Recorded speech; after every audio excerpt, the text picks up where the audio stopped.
Well, one of the things we like to do at C-SPAN during conventions is talk to some of the actual delegates. There's only about 2,200, 2,300 delegates, and then that same number of alternates. But it's fun to be able to talk with them and learn a little bit about them. We're joined right now by three different delegates. Joseph Brannan is a delegate from Georgia. Brant Frost is also from Georgia. And Daniel Rufty is from North Carolina. We talked with Daniel a little bit earlier. But I wanted to ask Brant Frost. Brant, tell us a little bit about yourself and where you're from. Well, I'm from Newnan, Georgia. It's a little town about 30 miles south of Atlanta. We like to call it our own little slice of Mayberry because it's the kind of place that we grew up in or all wish we grew up in. I'm 22 years old. I currently serve as the first vice chair of the Coweta County Republican Party. That's which is located, and I was elected from the 3rd Congressional District, which is roughly from Atlanta to Columbus, Georgia, over to Macon, if you're familiar with that area. So, Brant Frost, if you're 22 years old, you've got to be the youngest delegate here at the convention, no? No, I'm not actually. There's a young man who is 17 years old who will be 18 this November in time to vote, and he is our youngest. However, I do believe I am the youngest from Georgia. Brant Frost, what do you do for a living? I'm in the mortgage business. In fact, I started in that business in 2008, in October, as a matter of fact. So it's sort of like being a stockbroker in 1929, but we're doing well. Why are you a Republican? I'm a Republican because I believe, first of all, I'm a Republican because I'm a conservative. I'm a Christian, a conservative, and a Republican in that order. And the values which I hold as a conservative Christian have led me to the Republican Party. Well, one of the delegates, Joseph Brannan from Georgia, is also joining us. Mr. Brannan, tell us about yourself and why you're a Republican. Joseph Brannan from Columbus, Georgia, just down the street from Brant. I'm in the radio broadcast business.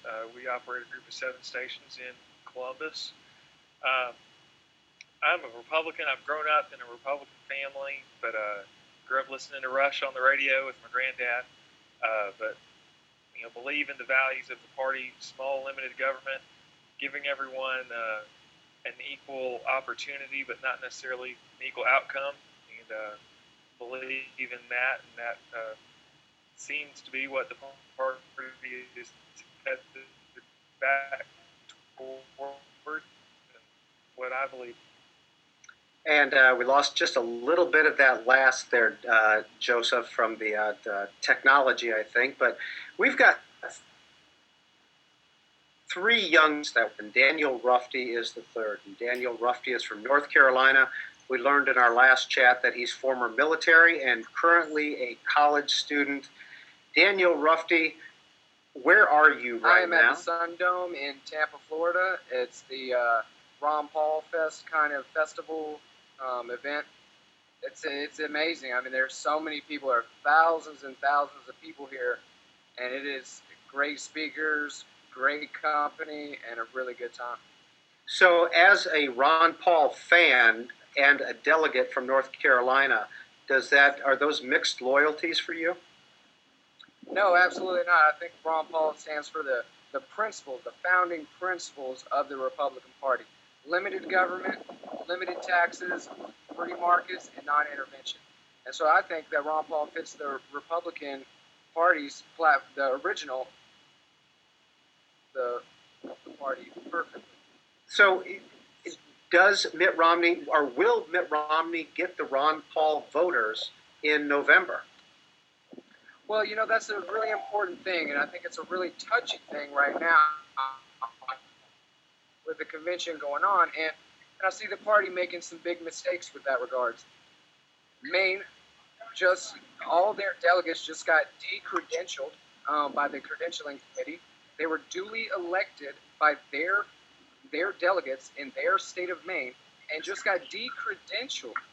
These people were elected by their constituents to represent them at the national convention, and because they were Ron Paul supporters, they got de-credentialed and they were given to Romney supporters. These people were not elected, that were switched out. Now the Romney delegates were not elected by Maine citizens.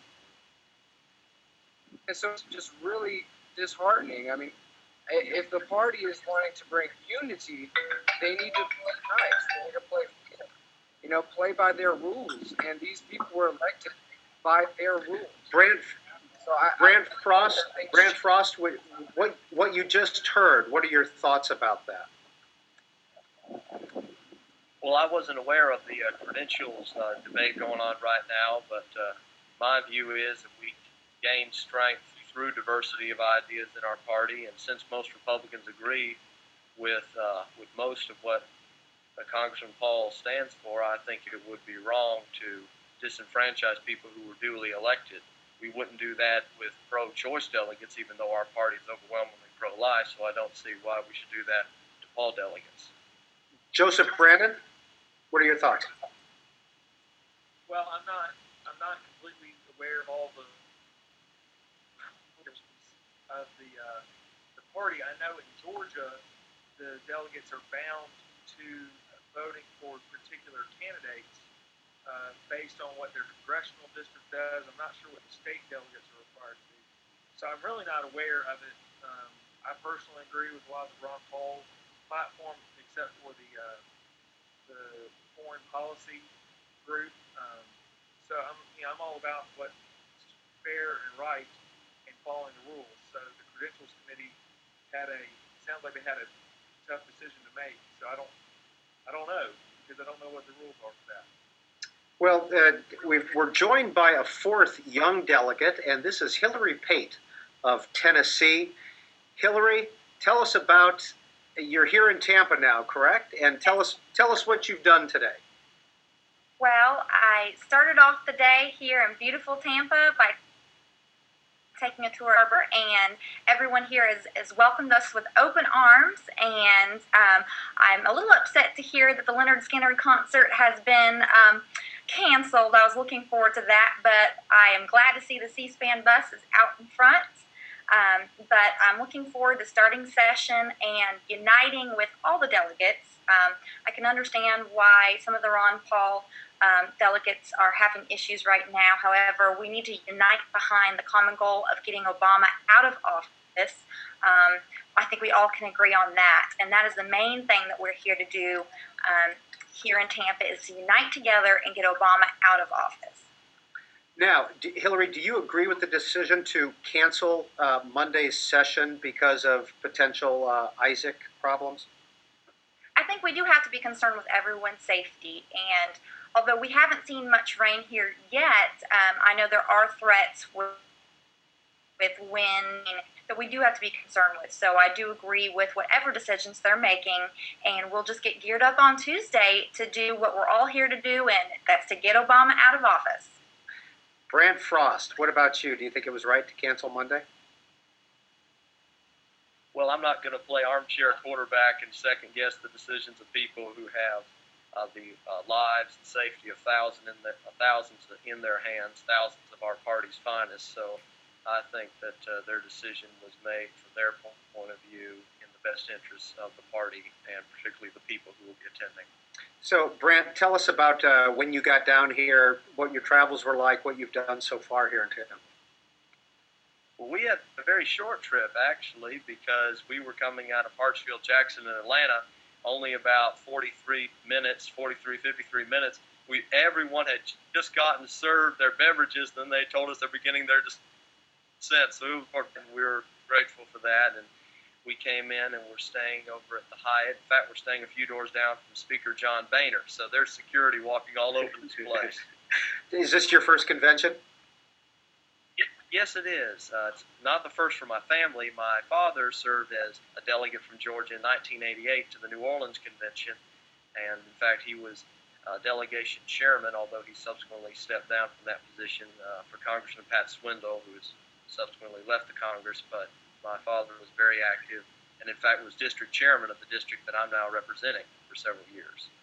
Joseph Brannan, your first convention, and what are your thoughts? It is. We had a great meeting this morning. Ryan stopped by to honor the chairman on arrangements, who is from my district in Georgia, Alec Poinevent.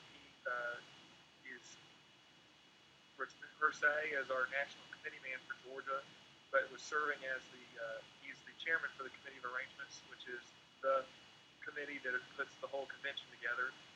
But he also gave us some more details, like Brant was saying, about the safety issues and things like that. So we had a good breakfast this morning, and waiting for the welcome event tonight at Tropicana Field. Daniel Rufty, you said you're out at Sundome Stadium. C-SPAN, of course, is covering a lot of that rally live. What else do you plan on doing while you are here? Well, I think a main goal for me right now and a lot of the other Ron Paul supporters is to get our duly elected delegates credentialed. And they spent the money, to come down here, spend thousands of dollars flying and getting, hotels for the week. And, to come down here on the day before the convention starts to not get credentialed. To me, it's just so absurd that what they're doing. And I feel that it's really, I was hoping to bring unity to the party down here. We need the Ron Paul supporters to win in November. And we need to treat them fairly. These are not people. These are not our enemies. These are our allies. To beat Obama, we need them. And this stuff, it's just, to me, it's a slap in the face of our democratic process of electing people. It's kind of similar to if we elected a congressman in North Carolina and the president didn't like the congressman, they just kicked him out and then appointed his own congressman that he liked. Hillary Pate, with your day off tomorrow, essentially, what are your plans? Well, we have many Tennessee delegation events going on tomorrow, which we plan to attend and here at our hotel. And then I'm also going to be attending the Nuestra Noche Midnight event tomorrow night, which I'm very excited about, with Marco Rubio and Mel Martinez and Jeb Bush through the ACU. And there's just tons of events still that are going on despite the cancellation, and we're looking forward to attending those as well. Joseph